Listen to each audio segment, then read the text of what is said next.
Good evening. We'll give it just a second for everyone to fill in here to the webinar. We have a nice big audience tonight.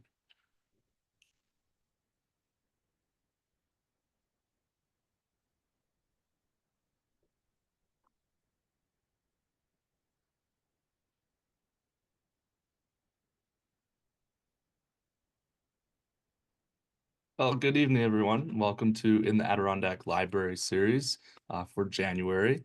I'm Joe Dolan from the Adirondack Experience here in Blue Mountain Lake. As many of you may know, the library here at Adirondack Experience is the largest, it's the most comprehensive repository of books, manuscripts, maps, and government documents, all relating to the history of the Adirondacks.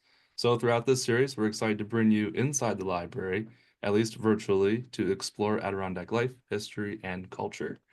So this series runs through May. I'll hope you continue to join us through the rest of the series, first Monday of each month, to hear from some awesome authors all about their work based in the Adirondack region. For more information about the books, the authors, and the schedule, you can find that all on our website at theadkx.org. Our interviewer for tonight and throughout the series is Mitch Tyke. He's the station manager of North Country Public Radio and also the host of North Words. North Words airs the fourth Friday of each month on NCPR from 12 to 1 p.m. The episodes feature interviews, on-site recordings, and special features that remind us what makes the North Country a special and unique place to be. More information can be found at ncpr.org. And now it's my pleasure to introduce tonight's author, Thatcher Hogan. Thatcher began paying closer attention to Verplanck Colvin's dense annual reports, first published in the 1870s, when he began designing and illustrating his popular Peak Finder decks of Adirondack summit views in 2010. Realizing that Colvin and his survey crews bushwhacked up hundreds of trailless Adirondack peaks that have since become perennial favorites of hikers today, Thatcher's interest in developing the how and why of Colvin's work soon became a much larger project. His large format book, just released in September with 200 new and historic illustrations, titled Mapping the Adirondacks, Colvin, Blake, and the First True Survey of the Adirondack Wilderness. So in a moment, I'll turn it over to Thatcher. He'll talk about his book a bit, then we'll have Mitch join in with some questions, and finally wrap up with some questions from the audience. So on that note, we welcome your participation throughout the program. Please submit your questions at any time through the Q&A feature by clicking the button at the bottom of your screen. And when you do submit a question, be sure to let us know what your favorite part of the Adirondacks is. Also, be sure to check the chat for important links. And with that, I'll hand it over to Thatcher. Hi there. Thank you so much for joining us tonight. It's really exciting to know that there's so many people out there interested in Verplanck Colvin and mapping the Adirondacks. I've got a presentation to start off with. So Joe, I'll bow out of here and you can put that up on the screen.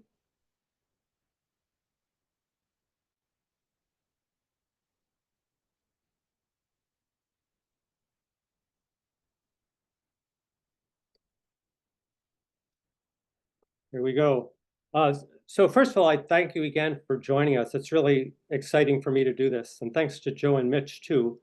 And to Jenny Ambrose, who's the research librarian at the Adirondack Experience, for hosting and inviting me here today. One quick disclaimer before we begin. If you are a surveyor, you'd be correct to suspect that I am not. However, this project gave me enormous respect for the complex work that surveyors routinely do, and I hope that any oversimplifications on my part are not too distracting. So, the Adirondacks, quote unquote. Millions of people love the Adirondacks. It's such a catch-all term, right? And yet it has such a strong personal component as well. If we could be all together, for instance, in the same room right now with this map, placing pins to mark where our own favorite Adirondack spots are, the pins would literally be all over the map. So I used a familiar scattering of 15 popular landmarks for the basic structure of my book. 14 of them were used by Colvin for what he called his triangulations. and they're presented in the order that Colvin first climbed them. The book itself is filled with stories, but today I'd like to instead give you a quick sense of how the rugged Adirondacks were actually surveyed in the 1870s. To roughly explain Colvin's triangulation work, let's start with just these three peaks, and let's hide them among all their neighboring peaks. And if you're not familiar with this particular neck of the Adirondack woods, let's also fade the roads and the route numbers too, to put everyone here on the same footing. Here are the Adirondack highways in 1872, the lakes and the rivers. Snowy Mountain is in the lower right. 25-year-old Verplanck Colvin, who and the guides that he had hired, hiked in and bushwhacked up most of the way to the summit before running out of daylight. But early the next morning, after drilling a small reference hole in the summit rock, Colvin centered his equipment over that spot and set to work. He didn't just look at the view. Colvin studied it, individual landmark by individual landmark. And he asked his local guides the landmarks' names, carefully measured the angular distance between peaks, thought about which summits had the best views back to Snowy, and filled page after page of his field notebooks with sketches and data. It was a routine that he repeated on every Adirondack summit that had a valuable view. To the northeast, he saw many of the high peaks. These are the ones shown here with red highlights on their names. The farthest mountain, 51 miles away, is Whiteface Mountain, just left of center, which is high peak number 5, and Mount Marcy, high peak number 1, is in the cluster of high peaks to the right. We actually have a clearer view today than Colvin did in 1872, because the cabin of Snowy's tall fire tower puts you well above the summit trees. And Snowy Mountain is high to begin with. It's actually higher than two of the traditional 46 high peaks. Still, it didn't even show up on local maps, much to Colvin's surprise. And here's where Smith's Ledges and Owl's Head have been hiding in the forested landscape. The ledges are on Frederica Mountain, beside isolated Lake Lila. And this particular Owl's Head Mountain is the one next to Long Lake on the Racket River. Now, Colvin was very precise in his measurements and recorded angles to a fraction of a degree. But for our purposes, we'll cheat and use only big round numbers, in this case, 25 degrees. Later, in his 1872 field work, Colvin and a crew bushwhacked up Owl's Head to record the names and angular distances between all of the landmarks you could see from there. And then he went directly to Smith's Ledges. Of course, that last hop, skip, and jump from Owl's Head to Smith's Ledges actually took Colvin 5 days. It was a 40-mile trip by boat and foot and included paddling up a very crooked bog river. But with this done, Colvin could begin to construct triangles, and that's where the term triangulation comes from. And since these three angles add up to exactly 180 degrees, like the three angles in every triangle do, it confirms that his measurements were done correctly. Even better, from here forward, every side of a trusted triangle could be used by Colvin to construct an adjacent triangle. So after climbing Blue Mountain, for example, and triangulating from that summit, Colvin could add this. And then the additional measurements that he had obtained from Owl's Head and Blue Mountain potentially tied in Santanoni Peak to the northeast. And his measurements from Blue Mountain and Snowy potentially tied in Moxham Mountain too. Finally, drawing a triangle with those same three angles allowed Colvin to begin constructing a map showing where Snowy Mountain, Owl's Head, and Smith's Ledges lie in relationship to each other. But I'm going to get a sip of water.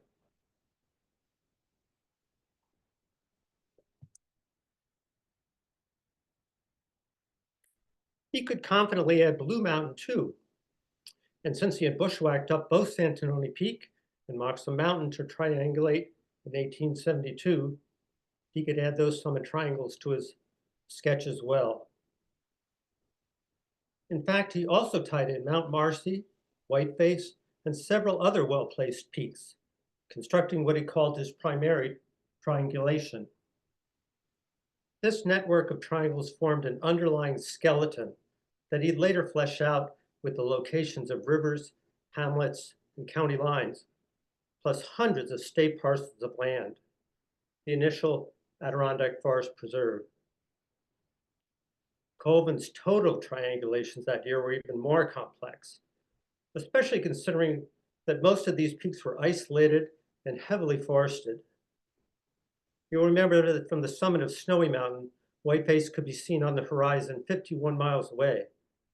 But for Colvin, of course, Whiteface was many days away, and maybe 100 miles farther, traveling as he was by foot, boats, horses, and wagons. Even after completing all this work, though, two big issues still remained for Colvin. The first was that he only had a rough idea as to how long any of these triangle sides were. But triangulation provides an amazing solution to that problem. If he measured the exact length of any single triangle side, he could calculate the length of every other triangle side in his entire network. And because of some clever planning on his part, that triangle side lay over there, the yellow one on the right side of the map. Colvin used two Lake Champlain lighthouses. In 1872, the US government's Coastal Survey happened to be in the process of pinpointing the north, south, east, west coordinates of every lighthouse on the lake. And Colvin found an ideal peak with a perfect view to tie two of them into a survey as his all-important baseline. So I think you'll agree that the amount of work represented by this map of Colvin's is startling. It not only required months of physical labor, it required thousands of precise instrument readings and weeks of mathematical computations, all accomplished in 1872. Most of all, though, I think it shows Colvin's infatuation with the wild Adirondack landscape because he clearly enjoyed exploring it, mapping it, and then promoting it. And there's another startling dimension to his triangulations that we haven't yet mentioned. It's a third dimension. That is, all of these summits obviously at different heights. So all along, Colvin was measuring both the horizontal angles and the vertical angles between these summits. Here's Colvin's sketch of Hurricane Mountain on the left, with two other Lake Champlain lighthouses on the right, showing his triangulation from the side rather than from above. Working in three dimensions made Colvin's triangulation data and his computations that much more complex. Which leads us to the second issue Colvin was facing. As a result of this third dimension, he needed to find the exact height of one of these peaks to use as a vertical reference point. And now that you know him a bit better, you can probably guess which summit he chose. He knew it just had to be Marcy, right? The very highest point in New York State, and not an easy summit at all to survey to. So this is where we introduce Mills Blake. You'll soon understand why he also deserved to have his name on the front cover, because Blake excelled at this kind of work. Okay, so now it's the end of September 1875, and precious few people have the slightest idea how high Mount Marcy is. 4,500 feet, 5,000 feet, whatever it is, no problem. Beginning at Westport on Lake Champlain, 27-year-old surveyor Mills Blake is going to attempt to measure Marcy's height to the nearest 1/1000th of a foot. And incredibly, he does. The telescope on Blake's instrument was kept level, and he repeatedly focused it on a tall ruler called a rod, which was held vertically by a crew member, standing on average only a couple of 100 feet away. Each setup of Blake's instrument was called a station, and this particular 45-mile survey line was going to require 800 stations, each one carefully recorded in his field notebooks. Plus, as Blake extended this line of levels from Westport to Marcy, he also had his crew periodically chisel consecutive numbers into the most durable rocks that his line happened to cross. And he wrote corresponding notes in his field books to permanently document the height of the land at those points, known as benchmarks. Just 2 weeks later, on October 13th, Blake and his crew were already deep in the forest. And by the 17th, they had worked their way halfway up the narrow rocky shoreline of Lower Ausable Lake. The air was turning bitter cold. Quote, "It was a day of dreadful exposure," they wrote, and is recorded by the party as the White 17th in memory of its severity. But that bitter air was just a hint of the worst weather ahead. By their 21st day, they had completed 552 stations and had chiseled 81 benchmarks into the landscape. They could see the summit of Marcy to the north now, but it would take another 13 days to extend their line up the remaining 3,000 feet to the treeless summit. 6 miles of winding, steep surveying through the dense forest. Although October 27th was noted as, quote, "a day of snow and storm," Blake and his crew worked, but they could extend their line by only 26 close stations before descending once again by the light of their candle lanterns to their base camp. Then for the next 4 consecutive days from October 30th through the night of November 2nd, they were totally out of commission, hunkered down in camp due to deep snow, bitter cold, and day after day of what they described as furious winds.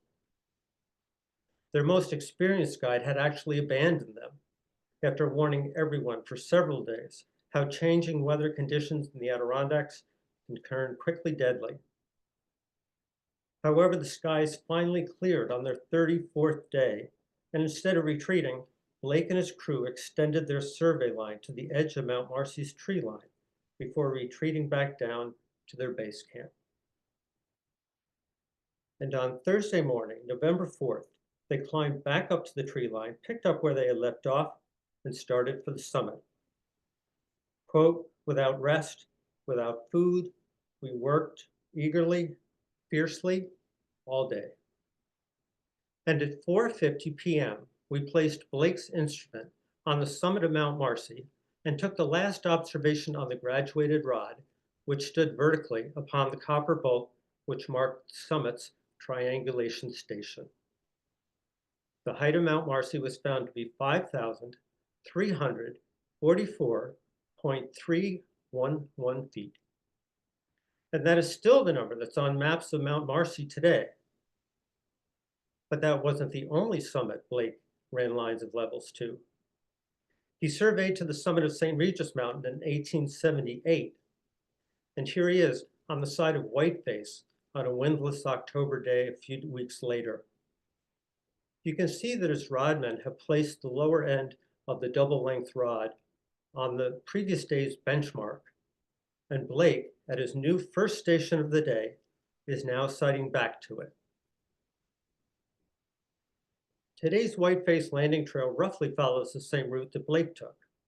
His last base camp wasn't far from today's Whiteface landing. So over the course of several days, the crew partially climbed and then descended the steep mountainside several times, climbing first thing in the morning to the end of their survey line, and extending the line toward the summit, and then descending again to their base camp in the dark. Notice that no matter how steep or precarious the route was, Blake's equipment was always carefully leveled. Survey lines could be incredibly tedious and demanding, but his measurements were still done precisely, and he penciled them very legibly in his field books. Colvin snuck himself into this illustration too. He had paused his white-faced triangulation long enough to clamber down and hear Blake's report of surveying up St. Regis Mountain a few weeks earlier. Colvin and Blake met by chance in high school and became good friends for life. Blake had been orphaned by the time he was 10, and Colvin's parents became like surrogates parents to him. After Blake graduated, they invited him to live on their family estate in Albany, and he did. For 27 years, Colvin and Blake were essentially brothers, managing a complex surveying business that had just one customer, the often fickle New York State legislature. Funding was so fickle, in fact, that Colvin often made up financial shortfalls with his own funds. Here are Colvin on the left and Blake on the right in 1876, a year after surveying to the summit of Mount Marcy. They're posing with a borrowed 300-pound piece of surveying equipment, and that is a story unto itself, told in chapter 9 of the book. When New York State needed help defending its public lands in multiple court cases, several additional surveyors and crews were hired, and Colvin put Blake in charge of the survey's new division of levels. But even so, Blake still continued to enjoy running many difficult lines of levels himself. With just a single rodman plus a guide to hunt, fish, and help clear sight lines, Blake could work productively in the great forest for weeks at a time. These particular lines, running through today's high peaks, for instance, took Blake just 3 weeks in 1880. During his entire field season that year, Blake and his crew surveyed 135 miles of lines, recorded a total of 1,362 stations, and chiseled 119 benchmarks into the landscape. From there in the high peaks to south of Schroon Lake and then north to Elizabethtown. He arrived back in Albany the first week of December. So, I began this book project several years ago when I realized that Colvin and Blake were bushwhacking up the same summit views that hikers still enjoy today. Owl's Head, Snowy, Moxham, Marcy. And those wonderful views haven't changed much over the years either, in part because Colvin and Blake's surveys helped to document and enlarge the great forest preserves, which beautifully blanket our vast Adirondack landscape. Thanks.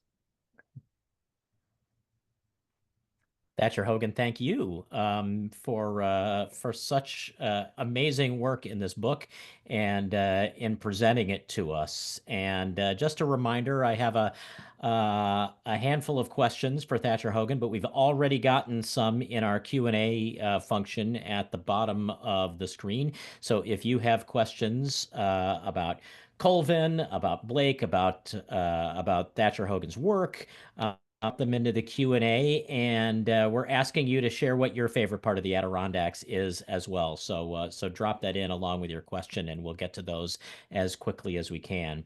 But I guess I wanted to start. We kind of parachuted into the work of Colvin and Blake with your presentation, but what put them in the position to do the surveying that they did? If I read your book correctly, they actually started out for Colvin's family's law firm, did they not? Yes, Colvin's dad was trying to settle some claims down in the Helderberg Mountains, which is south of Albany. And both Blake and Colvin, I suspect at a very early age, were very comfortable with mathematics. And the school that they went to, the Nassau Academy, was teaching them basically the basics of surveying, which wouldn't have been too unusual back then, I guess. And so they were off in the Helderberg Mountains surveying old property lines for their dad, for Colvin's dad, and got to be quite a team doing that. Used the weekends to explore the caves and everything else down there. Colvin even wrote an article that got picked up by the Harper's Magazine when he's, I don't know, 23 or something. Full of illustrations too. So it was a logical step for them to do surveying, but I don't think they were thinking of it right away. Colvin took they both were hired by Colvin's dad to work in his law office. And Colvin took time off. I don't think Blake could take time off, but Colvin took time off and went up and visited the Adirondacks when he was right after Civil War, 1865 kind of thing. And he was looking at local maps on Snowy, as a matter of fact, and realized that Snowy didn't exist on any local maps, and thought, well, here's an opportunity maybe, right?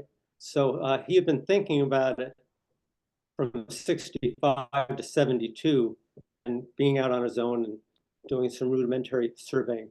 And 72 is when he approached the state legislature and said, I wouldn't mind doing this for you. And they said, hey, knock yourself out.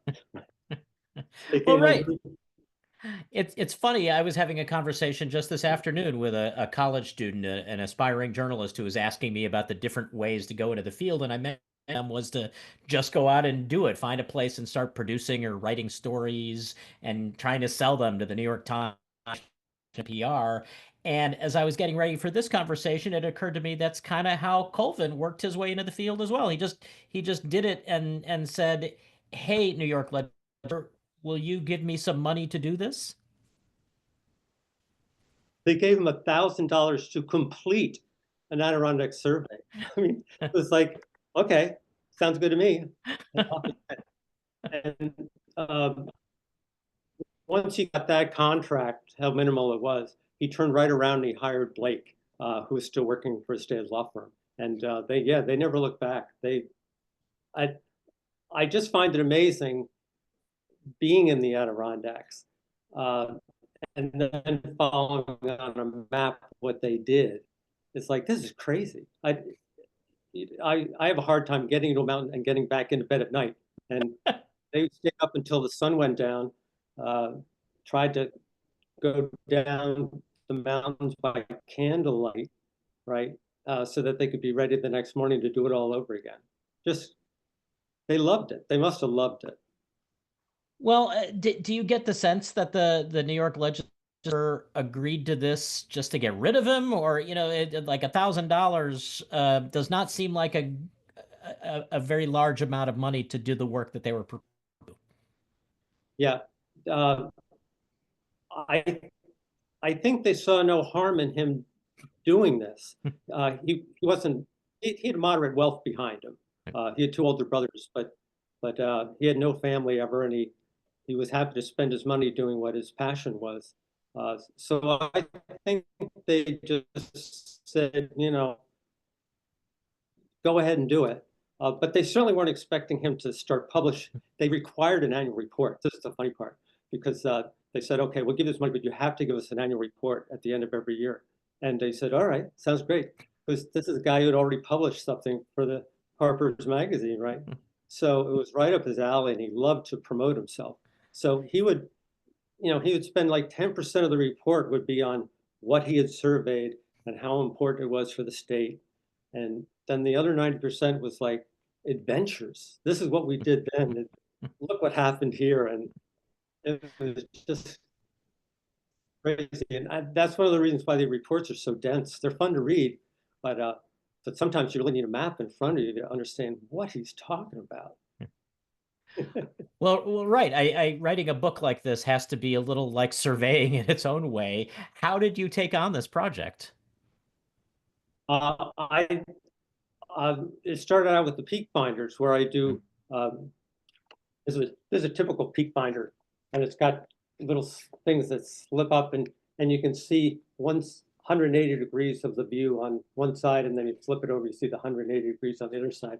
And I needed some copy to write on some of those things, and it occurred to me that Colvin had been up a lot of these peaks, so I started reading what he'd said about particular peaks. And then, as I said, I started looking at maps, saying this isn't possible. He all of a sudden he will show up. His adventure will start by saying, "We would just finished crossing Little Tupper Lake," and he doesn't describe how he ever got to Little Tupper Lake because there weren't roads back then. He just all of a sudden he magically appears, right? And it just was fascinating to me. And then I didn't understand the surveying end of it for quite a while, and until I understood what the right questions were to ask, and I could go looking at his annual reports to find out the answers to them. And I found that fascinating too. It's just the idea of traipsing through not just the backpack, but all of the equipment and bringing a crew with you. It just amazed me. How well did you appreciate trigonometry before you took on the challenge of trying to explain it to a lay audience? No one in my entire life has ever thought I was a mathematician. It was clear that I wasn't. So The nice thing about it is Colvin doesn't put very much technical stuff into his annual reports. He actually wrote them for a very general audience. And so he's sort of explained it enough that I could then start going looking. And he did that enough actually that I could have probably written this whole thing in half the time if I hadn't have run into so many interesting things that he said or places that he was. And I got happily sidetracked doing all that other stuff to understand exactly what he was talking about. But my disclaimer right up front is because I'm sure there's some surveyors who are going, oh my God, this is stuff. But surveyors actually ignore the shape of the earth as they're surveying. They have a flat map and they survey these flat lines. And then after it's all measured and everything else horizontally, then they put it down onto the ground. So surveying is phenomenal. As somebody who isn't very good at math, I'm totally blown away by surveyors. A really interesting point very early in this book. We in the 21st century are so used to looking at maps, which are essentially an aerial view from 12 miles up. And we forget that when Colvin and Blake did their work, nobody was 12 miles up. They had to do this entirely using math. Yeah, yeah, yeah. And he did the shape of lakes. Just it's unbelievable. Yeah. He was actually surveying Lower Saranac Lake by himself, basically, because on a lake you don't need a rodman. You can use a tree on the other side of the lake to focus on stuff. So he was talking about how nasty the waves were at some point on the lake. He could barely get. And I know from canoeing on Lower Saranac Lake, the wind sometimes just will not let you do what you want to do. And he's out there surveying on the lake. It's crazy. Wow. A lot of fun. Well, we already have a lot of questions from people who have tuned in this evening, so I want to get to them as quickly as we can. We have a question, and I'm going to go a little out of order just based on some of the things you've already talked about. I think this is an interesting point to make. Tim would like to know whether either Colvin or Blake were 46ers. Did they climb all 46 high peaks? Interestingly, they were not. They were about half of a 46er. A lot of the high peaks have essentially the same view, so you're not seeing anything new. And it's interesting that while Blake would be climbing, surveying up the side of a mountain, every now and then when his transit was, he figured it was at the level of a nearby summit, he could swing that level transit around, shoot a bead over to that summit and get a pretty good approximation how high those peaks were around him. Michael writes, some 58 years ago while in college in a physical course, he was told that the Adirondacks are growing at the rate of a 1/4 inch per year due to the rebound effect. Have the heights of the mountain adjusted accordingly? That's a great question. I have heard the rebounding from the weight of the glaciers, because the glaciers were like a mile higher than Marcy was, and really depressed the land. But it seems like they should, but perhaps the entire area is rebounding as well, right down to Albany, because those glaciers went quite a ways south. And so my guess is the entire area was rebounding. But that, she brings up a very good point. The height of Marcy is relative to the tide level at Albany. And you could say, well, the tide level at Albany is kind of sketchy to begin with. How does he could figure out how high Lake Champlain was, and that must have been an average. And then building from there, it got to the point of Mount Marcy. I think with all the digital measurements that are going on from satellites and everything else, that the certain heights of land are going to change officially, because what they're using as a reference point is going to change. Right, right. Lolita makes a comment and has a question. going to reverse the order because I think the comment sort of informs the question.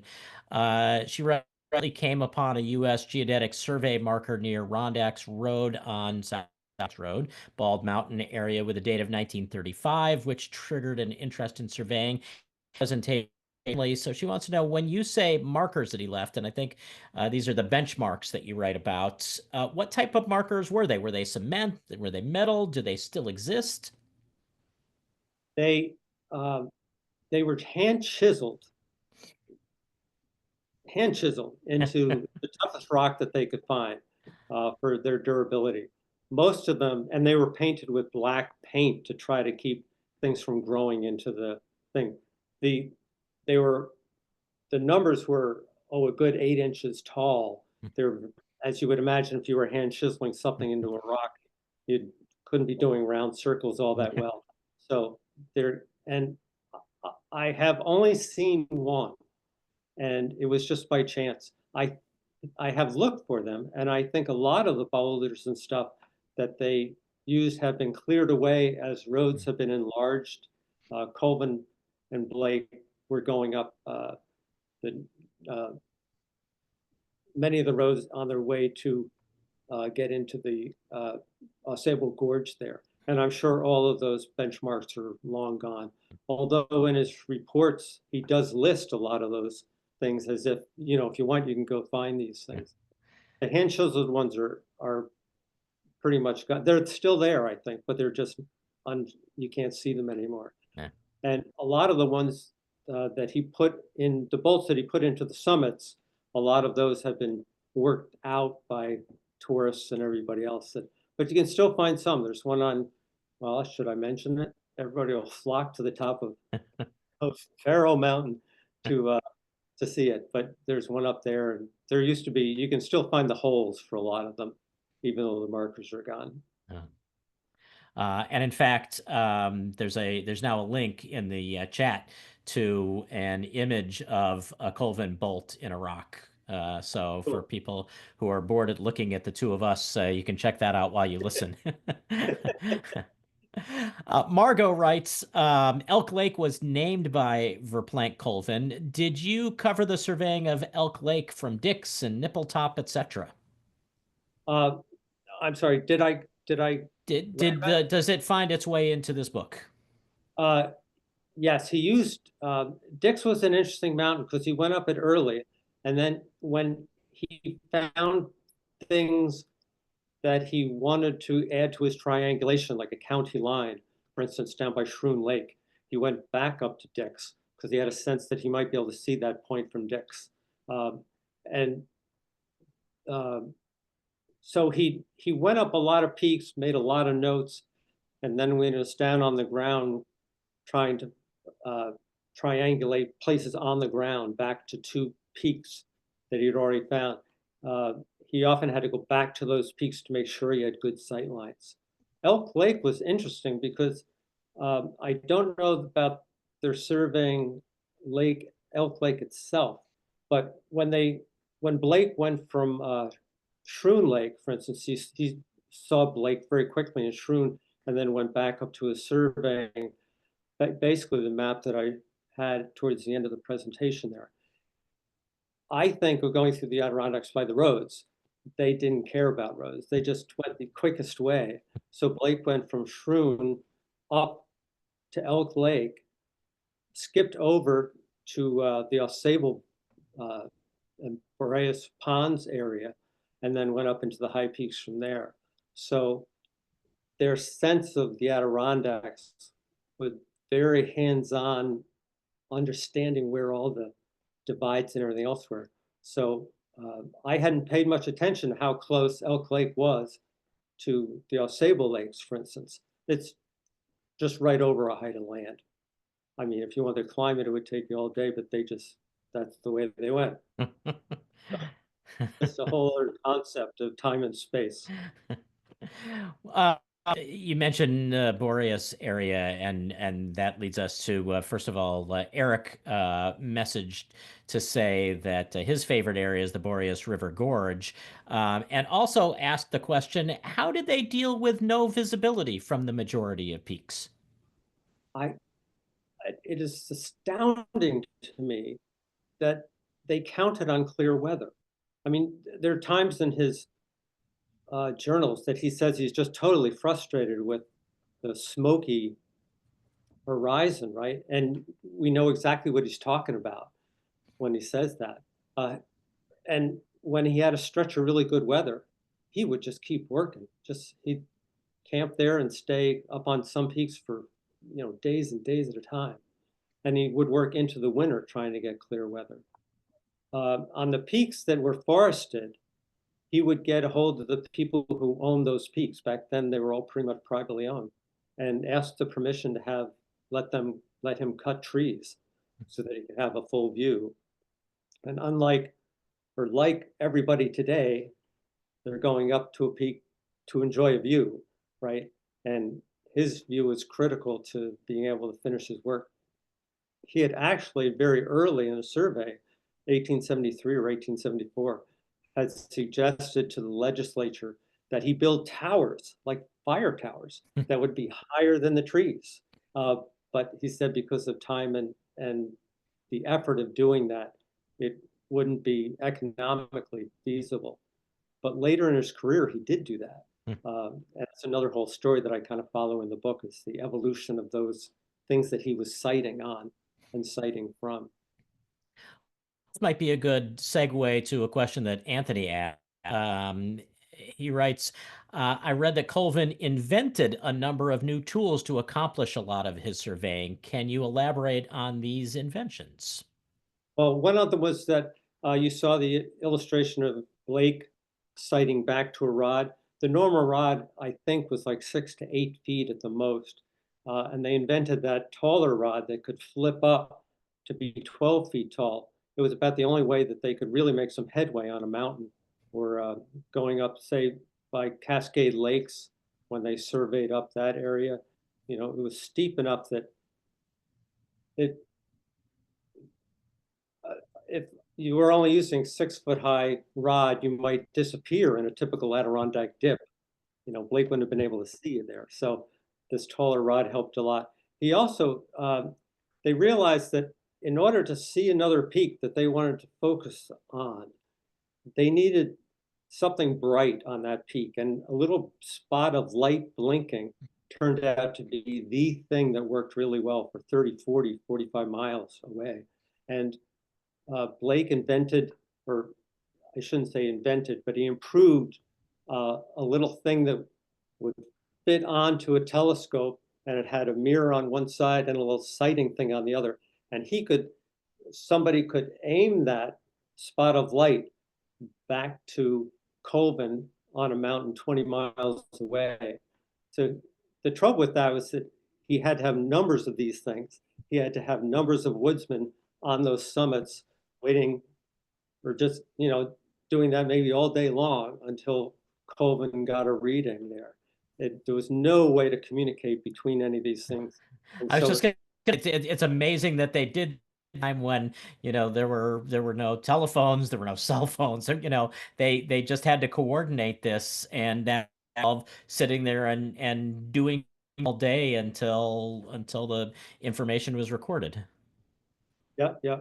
So that was one reason why he ended up, they invented these huge towers, which were really the forerunners of fire towers, because a lot of tourists and stuff started climbing these towers, I think, just to get a better view. And these towers had some rotating tin on the top of them, which would flash in the sunlight, and they wouldn't need to be manned. So he could see them from quite a distance. Yeah, he was quick to invent things and take credit for it too. Well, and that's interesting because you describe Colvin as being very comfortable talking about himself and his work. Blake was a lot more close to the vest. Yeah, Blake. Well, I think Colvin was just overpowering. If I had to have a dinner party, I wouldn't invite Colvin. I'd invite Blake, and probably a few of his guides. And you could probably say, "What's the worst situation you ever found yourself in?" And I'd just sit back and let them talk and talk and talk. Colvin, I think, would want to drive home some points about whatever. And I'm rather more like Blake. I'd much rather have somebody else out front and talking about it all, and me hanging back. Blake really enjoyed being outside, being busy. Really didn't want to be in the public eye at all. Had a very dry sense of humor, though. When he was when the census people came around, when he was living at the Colvin estate, he I assume it was him because I can't imagine anybody else in that household reporting to the census taker that he was the estate's gardener. At one point, he was the estate's coachman. Right? The last census taker to find him when he was, it was 1930, he was in his 80s. He listed his profession as real estate. So I would have really enjoyed Blake. Yeah. It's not too much like Blake. Otherwise, this would be a boring presentation without you actually talking. We've had a number about the crews that went out with Colvin and Blake. Caroline wants to know, did they hire locals who knew the land as their additional labor? Yes, very early. Smoky was one of the first mountains that he climbed in 1872, and he had guides with him. The guides, on the summits, he relied on the guides to tell him the names of what he was looking at, and because the names of these peaks, especially a unique name for each peak, was very important to him as his map was getting bigger and bigger and bigger. You'd have all these Buck Mountains and Bear Mountains, and Colvin wasn't very. If the guide said, "Oh, it's Buck Mountain," he'd be like, "No, it can't be Buck Mountain. It's gotta be something else, right?" So, yeah, the guides were really important, and the guides, by and large, really liked working for Colvin. He had a lot of respect for him, and he prided himself on keeping up with the guides as far as sleeping outdoors and roughing it and all of that. No, the guides were really integral to his success from the get-go. You mentioned the names. Sal asks, Colvin come up with all the names of the peaks and lakes. Were they all already named by the locals, or did he and his crew give them new names? He, whenever there was a local name that was fairly unique, he recorded it. And a lot of them had been named long, long ago. Smoky was known as Devil's Ear at one point, but I forget the generic name for Smoky. It might have been a bald mountain or something like that. And Colvin was just not going to put up with it. He heard that it was Smoky Mountain. He said that's what it is. So if it was a unique name that came through it, it was fine. And it was interesting because Farrow Mountain, which has a very unique name, I don't know how that was ever named. For some reason, Colvin refers to it as Bluebeard. Never explains why he calls it Bluebeard. Never ran into that name before. Maybe somebody who's listening knows the reason why he tried to call it Bluebeard. But Farrow seemed to be perfectly, although he misspelled Farrow. Maybe that's why he wanted to change it, because he couldn't spell it very well. It's a shame he is not here to answer that question. He would have been, what, 178 a couple days ago, did you say? He'd slap me right over the side of the head if he heard me, I'm sure. Yeah, he turned 178 2 days ago. I love it when people say, if he was still alive, he's 178. Yeah, birthday was on Saturday. There's a couple of questions. One is, he says, I think a relative of mine with the surname Murtaugh was on Colvin's crew, but he can't confirm it. Do you recall someone with the name of Murtaugh, Murtaugh? I don't, but boy, there were so many people on those crews that must have been fascinating people, right? Just, it's a shame that they have gone the way of history and not have been recorded and stuff. Colvin, even when he was referring to Blake, he would say, my assistant, right? He was not one to drop people's names. It was really frustrating sometimes to try to figure out who he's talking. And when I realized he was talking about Blake, it was like, well, you could have just said Blake, right? Not easier. But no, that's too bad. I don't know the name. Charles has another question, and if we have younger listeners this evening, maybe cover your ears at this point. Charles, I took a book out of the St. Lawrence Library about Colvin, and in one of the pictures, it looks like it really does. Those two of the crew members with their manhood out. No kidding. Can you comment on crew shenanigans on these surveying trips? I I don't know what you can add to that, but. Now, if I had run across that, I would have been sidetracked for another couple of weeks, not even later. Yeah. Do you think, and I try not to ask a question that I think I already know the answer to, but I'm going to ask it anyway. Do you think you would have been as interested in this material were it not for the nature of who Colvin and Blake were?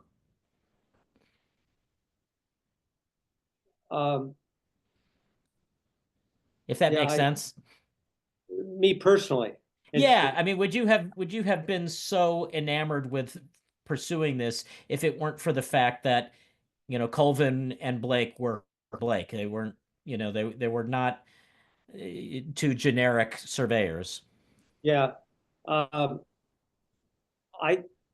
Colvin kind of grew on me, and I started to see Blake as an individual by himself much, much later. And I think I know I got interested in Colvin because of his writings and his annual reports. And if you bring a larger map, and you follow what he's saying, you say, come on, that is not possible, because I've canoed across that lake, or I've hiked that mountain.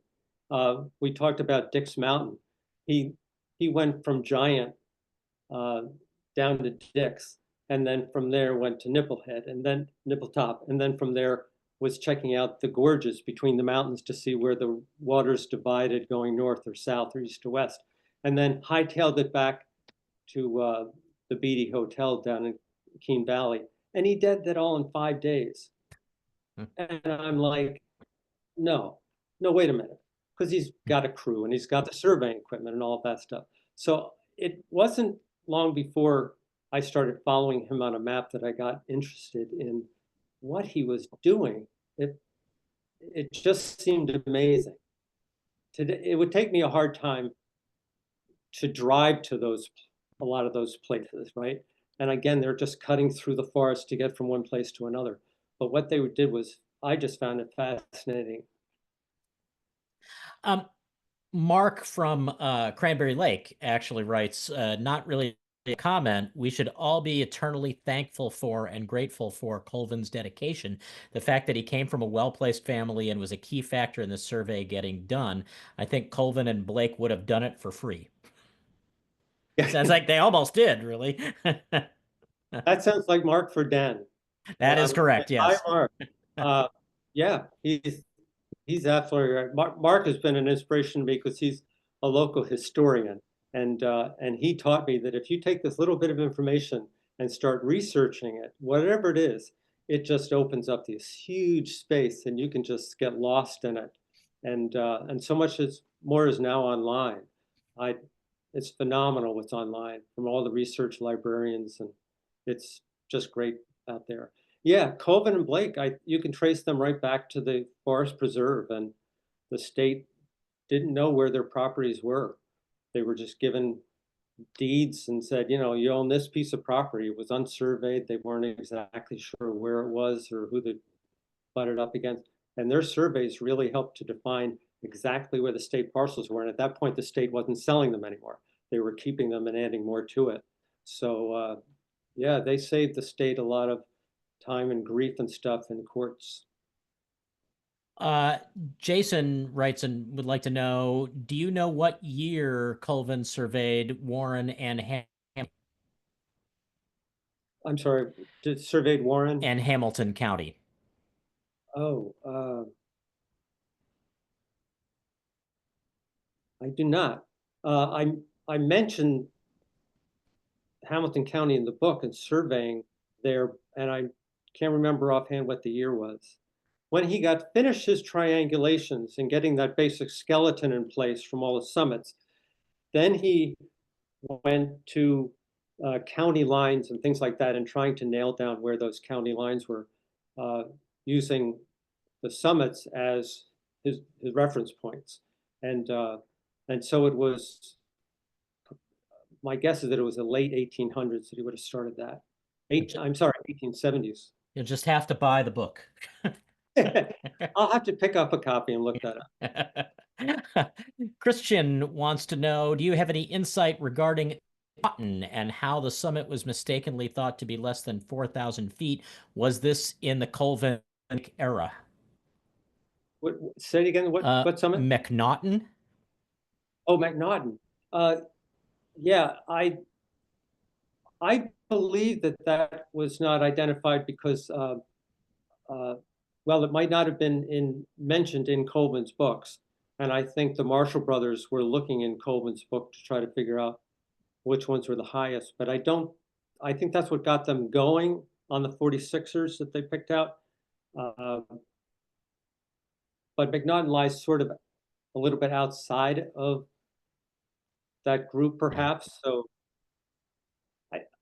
when you look at the heights, when I say the Snowy is taller than a couple of the high peaks, it's only by a few feet. You wouldn't know it standing on one peak that it's much higher or much shorter unless you had a piece of surveying equipment like Colvin did. Yeah, yeah.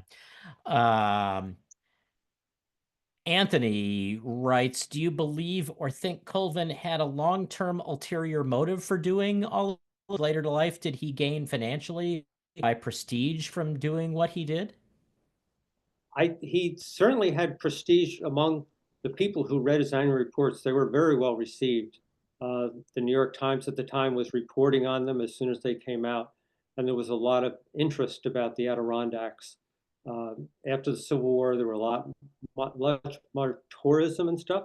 So Colvin was well known in the general public. He was kind of a thorn in the side of the legislature, but he didn't seem to care about that. I think he had a lot of, well, he had mentioned at one point that his annual reports were going to be in libraries throughout the world and that he would be known from his annual reports. So I think he understood his place in history. It was interesting because the Adirondacks weren't the last place in the state to be surveyed. There was no state survey up until that point. Colvin was way ahead of the game, going to the legislature saying, hey, why don't I do the Adirondacks? The legislature, except for the fact that the Adirondacks supplied a lot of water for the canals, really wasn't all that interested in having the Adirondacks surveyed. But Colvin was quick to bring that up in his annual reports, where the water was flowing, that the Adirondacks are a great resource for holding water and releasing it slowly to keep the Erie Canal full and all that stuff. Why do you think Colvin and Blake are not better known and have kind of, from whatever notoriety they initially gained from their work? I don't think Blake would ever be known. I'm hoping to tie his name more closely to Colvin's because I think he was really integral to the success of the survey. Colvin, I think, was a victim of his own literary flair. He loved to write, loved to speak, and I think he wrote too much. At the end of the day, the state surveyor tried to take all the funds away from Colvin and the legislature called in a group of professional surveyors to review Colvin's work. And they said that his own reports had biased them into thinking that maybe he was a little more flowery and all of that in his descriptions of what he was doing. And after then reading them and understanding what he was doing, they said his survey work held up to any survey work that even the government was doing. So they were very highly respectful of him, but they didn't go into that thinking that he was going to be as good as he was. So I think he was a victim of his own his own exuberance over promoting the Adirondacks. It was, and that's what he's known for today. You run across quotes by Colvin, and they're very flowery, kind of the value of solitude among the mountains and the views and stuff like that. Maybe by not being more technical in his annual reports, he when it's the view when the general view of him kind of faded, maybe that's when he faded as well. And I have accidentally turned him. Oh, there you are. Sorry. As I'm looking through, we're running low on time, and there are a bunch more questions. I'm going to forward one. There's a query from Tom, who has some photos and recollection of 1960s time that you might be interested in. I'm going to, Tom, I'm going to forward your on forward your message on to Thatcher. Christian wants to know, were Colvin or Blake still alive when the peaks were named for them? Colvin was, and in the book, there's a footnote in the book that talks about the naming of Mount Colvin. Colvin gives two reasons for that naming, and they both happen within weeks of each other. Blake may have been. Blake certainly that Colvin had received name. I'm going to go out on a limb and say yes, Blake probably did know. All Which right. thrills me actually, because Blake certainly deserves a lot of credit. I was just going to say, yeah. Let's see. Someone, this is an anonymous question, writes simply, what about Stillwater Mountain? Oh, Stillwater Mountain is, I was surprised that it's just a diminutive little peak. Colvin was over in that area a number of times and didn't even recognize it as being a valuable mountain to him. And I have a chapter in the book about how when he was looking for another peak in that area of the Adirondacks, everything gets low and ridges and jumbles and stuff of mountains. Something that looks big when you head on out to try to find it, it ends up not being all that different from a lot of neighboring little bumps and stuff. And so he was looking for something that would tie all of this Adirondack stuff into the Tug Hill Plateau, because there were federal benchmarks over there. And he found Stillwater Mountain and was thrilled with it. And it was a lot of fun to climb it. People were just climbing up it, just climb up it, and they didn't really think all that much about it. But I was like, wow, this is what tied the high peaks into the federal stuff on the west side of the park. Wow. It's cool. It's a good example, though, of how Colvin really revered any peak that had an ideal view. He wasn't interested in the tallest ones. He was really looking for those wonderful peaks that have a great view to other peaks. And interestingly, a lot of the fire towers got put on those peaks. Like Stillwater has a fire tower on it. People realized that, oh, Colvin found a wonderful subset of peaks that can see each other and all together can see just about all throughout the park. So every time you climb a fire tower, you can thank Colvin too. I have a couple comments from people. Kent writes, not a question, but just congratulations. Great presentation, and you produced a great book. Thanks for. And Marie is one of the few people that followed up with our request to hear about their favorite areas. She writes, Long Lake, Blue Mountain Lake, and Racket Lake. She climbed Owl's Head countless times as a Long Lake native. Oh, that's great. Great. And I apologize to those of you that we can't get to. There's still a handful of questions out there, but I want to start with a question just to have you reflect on what you would hope those of us who love the Adirondacks gain from better appreciating how Colvin and Blake did their work.